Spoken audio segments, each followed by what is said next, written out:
धर्म का जन्म भारत में हजारों साल पहले हुआ। फिर बाकी पृथ्वी पर सांप्रदायिक धर्मों का जन्म हुआ कुछ 2000 साल पहले। विज्ञान का जन्म करीब करीब 400 साल पहले हुआ। तो धर्म की उम्र हजारों साल है, विज्ञान की उम्र 400 साल है। लेकिन जब से धर्म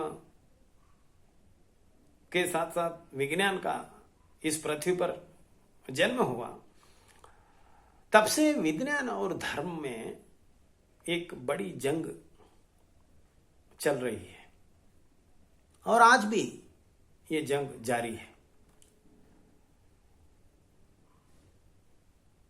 लेकिन हकीकत में धर्म और विज्ञान में कोई विरोधाभास नहीं है। रियलिटी में तो ये दोनों एक दूसरे को सप्लीमेंट करते हैं, दोनों में एक समन्वय है। भूल सिर्फ समझने वालों में है, विज्ञान के समझने वालों में भी, धर्म के समझने वालों में भी।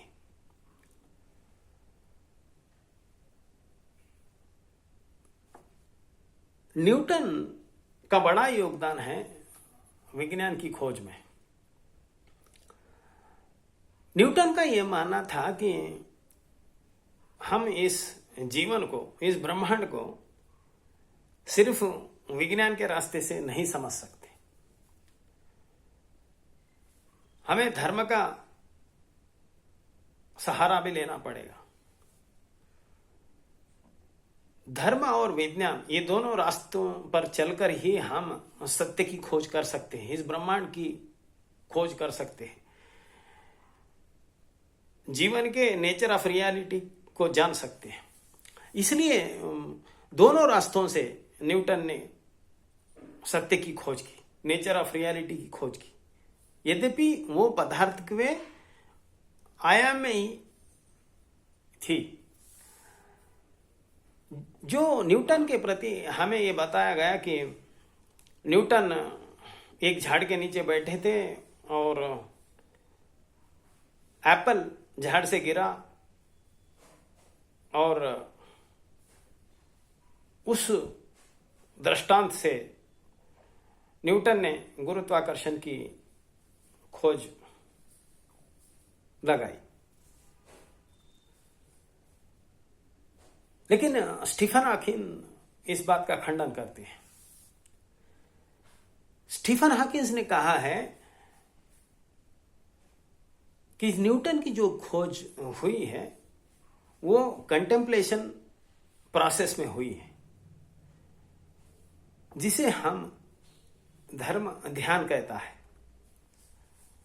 क्योंकि वैज्ञानिक ध्यान को नहीं मानते, तो उनकी भाषा में ध्यान का मतलब हुआ कंटेम्पलेशन प्रोसेस, और धर्म की, ज्ञान की भाषा में कंटेम्पलेशन का अर्थ हुआ ध्यान की अवस्था। तो नाम कुछ भी हो, सारांश ये है कि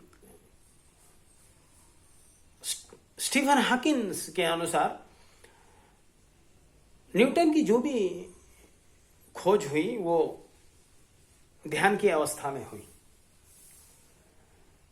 कहते हैं कि न्यूटन के जितने भी प्रयोग हुए, जितनी भी न्यूटन की खोज थी, वो न्यूटन अपने कोडेड लैंग्वेज में उसको लिख कर रखते थे।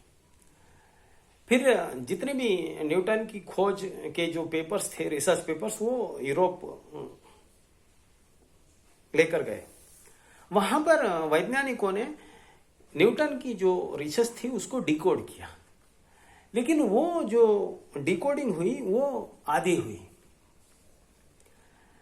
और जो धर्म का रास्ता न्यूटन ने अपनाया था सत्य की खोज के लिए, वो डिकोडिंग होने से रह गया। वो इसलिए हुआ क्योंकि रिसर्च को डिकोड करने वाले एक वैज्ञानिक थे, विज्ञान के विद्यार्थी थे। धर्म का रास्ता नहीं जानते थे या धर्म को नहीं मानने वाले थे। और शायद उनकी भी यही सोच होगी कि धर्म और विज्ञान एक विरोधाभास है, एक द्वंद्व है, दोनों के विरुद्ध है। तो न्यूटन की जो भी रिसर्च थी जीवन के यथार्थ को जानने की, धर्म के रास्ते की, वो आज तक ऐसे ही पड़ी हुई है। तो न्यूटन के बारे में विज्ञान के जगत ने जो भी जाना है, जो भी हमें बताया है, वो न्यूटन का विज्ञान के रास्ते का ही खोज है। उसके बाद अल्बर्ट आइंस्टीन अपने अंतिम जीवन के अंतिम क्षणों में जब उन्होंने कहना शुरू कर दिया कि जहां विज्ञान समाप्त होता है वहां अध्यात्म शुरू होता है, तो जब विज्ञान की भाषा से हटकर बोलने लगे तो विज्ञान की जगत में एक खलबली मच गई। तो विज्ञान के जो वैज्ञानिक थे, पर्टिकुलरली जो सोसाइटी है, नोबल सोसाइटी, उन्होंने ये घोषणा कर दी कि अब जो अल्बर्ट आइंस्टीन के जो भी वक्तव्य आ रहे हैं उनको विज्ञान की जगत का हिस्सा नहीं माना जाए, क्योंकि वे भी धर्म के विरोध में हैं। वे भी धर्म को विज्ञान का हिस्सा नहीं मानते। भारत ने जो धर्म की खोज हुई वहां पर उन्होंने कभी विज्ञान को धर्म के विरोध में नहीं माना, ना तो धर्म को विज्ञान के विरोध में। यद्यपि गहराई में सनातन की वैदिक विज्ञान की जितनी भी खोज है वो वैज्ञानिक ही है। विज्ञान धीरे धीरे उसकी पुष्टि कर रहा है। जैसे कि वैदिक विज्ञान हमेशा ये कहता रहा है कि व्यक्ति के दो जगत होते हैं, एक बाहर का जगत, एक भीतर का जगत। आज भौतिक मनोविज्ञान, मॉडर्न साइकोलॉजी ये मान रहा है कि व्यक्ति के दो जगत हैं, बाहर का और भीतर का। उसी तरह जो भौतिक विज्ञान है वो पहले मानता था यहां सिर्फ पदार्थ है, इस ब्रह्मांड में पदार्थ को छोड़कर और कुछ भी नहीं है।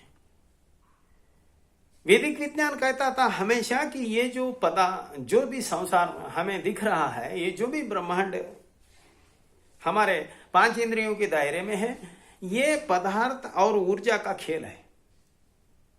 सिर्फ पदार्थ नाम की कोई चीज यहां पर नहीं है, ये सिर्फ ऊर्जा का ही खेल है। आज फिजिक्स ये मान रहा है कि मैटर नाम की कोई चीज नहीं है, सब एनर्जी एनर्जी है।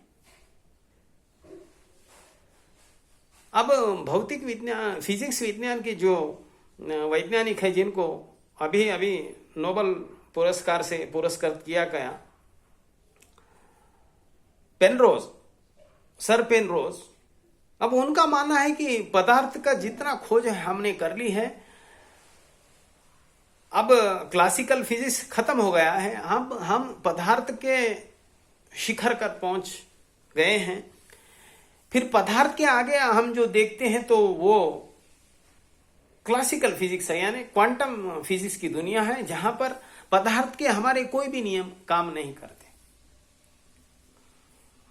तो उनको पूछा गया फिर आगे रास्ता क्या है, आगे के दुनिया को हम जानेंगे कैसा? तो उन्होंने कहा कि उनका यह मत है कि ये जो क्वांटम वर्ल्ड है उसके भी बाहर और कुछ है, और कोई तत्व होना चाहिए। उस तत्व को जब तक हम नहीं जानते तब तक हम क्वांटम वर्ल्ड इस दुनिया को भी हम नहीं जान सकते।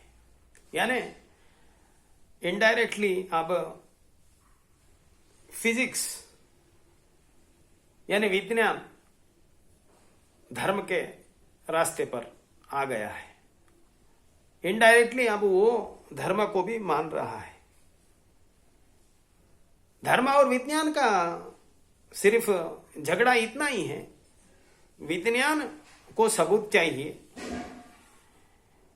धर्म कहता है सबूत अनुभव से भी होता है, क्योंकि हम सीमित है, हमारे 5 इंद्रियां सीमित है, अस्तित्व असीम है, इसलिए हम हर चीज का सबूत नहीं दे सकते, लेकिन जो 5 इंद्रियों के बाहर है उसकी अनुभूति कर सकते हैं। अब फिजिक्स क्लासिकल फिजिक्स और क्वांटम फिजिक्स के द्वारा ये कह रहा है कि हम 5 इंद्रियों की वजह से हम सीमित है और अस्तित्व असीम है, जो कि 5 इंद्रियों के बाहर है। अगर इसको हम इस अंदाज में अगर समझे तो झगड़ा कहीं भी नहीं है। दोनों भी कह रहे हैं कि दोनों एक ही है। विज्ञान बाहर की दुनिया का धर्म है, उसकी प्रयोगशाला बाहर है और उसके प्रयोग का तत्व है पदार्थ। धर्म व्यक्ति के भीतर के जगत का विज्ञान है, उसकी प्रयोगशाला भीतर है, उसका तत्व है ऊर्जा यानी खुद को जानना, और उसका सबूत है अनुभूति। बस इतना ही फर्क है। फर्क समझने के लिए है, लेकिन हम जीवन जीते हैं जब, तब दोनों जो वर्ल्ड्स है, 2 दुनिया अलग अलग नहीं है। विज्ञान और धर्म दोनों साथ साथ चलते हैं और व्यक्ति दोनों का अनुभव साथ साथ करता है। इसलिए विज्ञान और धर्म विरोधी नहीं है और इसकी अनुभूति व्यक्ति जीवन में, अपने रोज के जीवन में साथ साथ करता है। बाहर की दुनिया का जब वो अनुभव करता है, बाहर की दुनिया से जब वो डील करता है तो विज्ञान का प्रयोग होता है। जब वो अपने खुद के ऊपर जब काम करता है तब धर्म का उपयोग करता है। तो धर्म और विज्ञान दोनों एक ही है। अब ये झगड़ा क्यों है? इसका कारण व्यक्तियों में है, ना तो धर्म में है ना विज्ञान में है, दोनों साइड के व्यक्तियों में है। इस पर प्रकाश डालेंगे अगले पड़ाव में। आज इतना ही। नमस्कार।